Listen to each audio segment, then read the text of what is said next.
Yo, let me show you something. I used to think that drawing fan art was really cringy, especially looking back at my old artwork. I'm not showing you that. But now, as an adult, I've realized more than ever the importance of drawing something you love. You can practice classically, the old-fashioned way with basic shapes, forms, starting with the principles of structure and design for completing a correct anatomical version of the human body, or you could draw something that really gets you fired up. Your favorite characters. For most of us, our introduction to art is drawing our favorite characters from the media that inspired our childhoods. Therefore, fan art is often our introduction to a proper arts education. It's what gets you drawing, gets your butt in a seat and picking up a pencil in the first place. Unfortunately, I'm sure many of you can relate to art teachers in grade school, high school, and university who look down on anime, who don't classify it as real art. Moreover, this bias can seem universal, and I understand this opinion to an extent. Anime and manga look simplistic in style and often lack realistic anatomy. Therefore, simplicity is often confused with lack of skill. However, that's obviously not the case. Creating fictional characters requires a strong foundation of form and function. In other words, you still need to know what you're doing.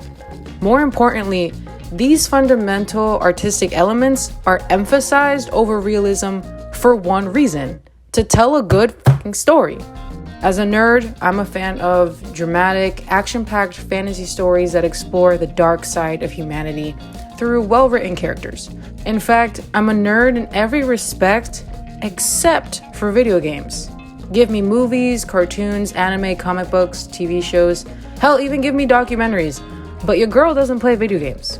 But that being said, hot take. I think most character designs in video games are better than most designs in anime.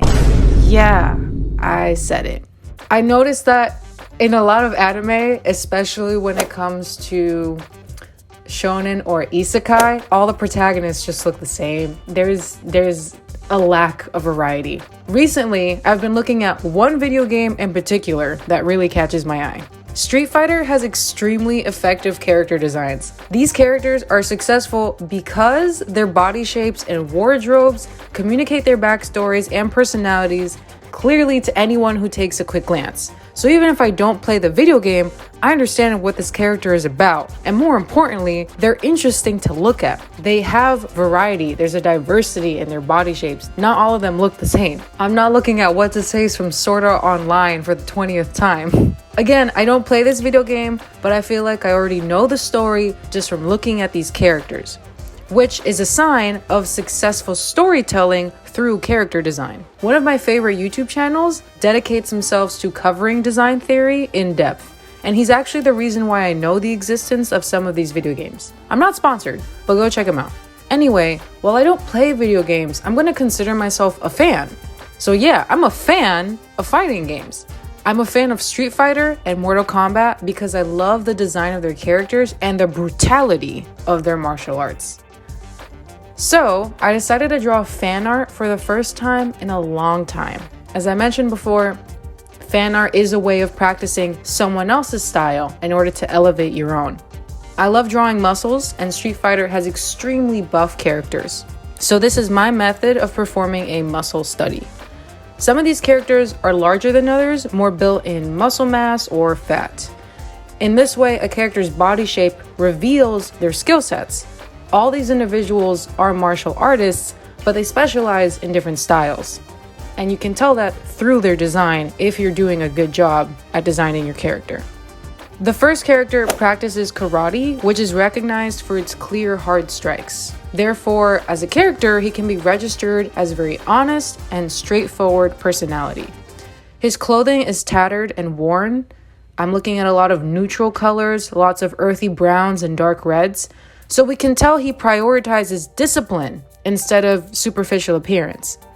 His stoic expression and body language show the calm and confident demeanor of a karate master. The second character is much louder and much prouder. Zangief. Physically, he is the tallest and definitely the buffest of my current lineup. His Superman pose displays a sense of showmanship. He's shirtless and also very clean, so we understand he has nothing to hide and has pride in his work. Come at me, bro. That's the sense I get from looking at him. The third fighter is very skinny and kind of the smallest one in terms of muscle mass and fat. This character is known for his flexibility and agility. He moves around very quickly, he's very limber, so he doesn't need a lot of muscle mass. I can tell his skill lies within his ability to manipulate his opponent's energy, if anything. As for clothing and superficial appearance, he also is bare-chested, but he has a lot of ritualistic symbols that elevate his appearance and show what he prioritizes, which is ritual, prayer, meditation, and there's a cultural respect to him that's found within the details of his character design. His tattoos, the patterns on his clothing, and even the jewelry he wears all elevate his backstory. We understand what this character prioritizes, which is spirituality and the ability to move, not necessarily the ability to smash your opponent through just brute strength alone. The last character is a bit of a mystery to me in terms of clothing. From a physical appearance, also very imposing, very muscular. I'm sure if he stood up, he might even be Zangief's height. Given his physical appearance and his animalistic nature, we can tell he has a lot of power hiding behind this relaxed pose of kneeling on the floor. I just know he looks fun, explosive, playful, yet powerful.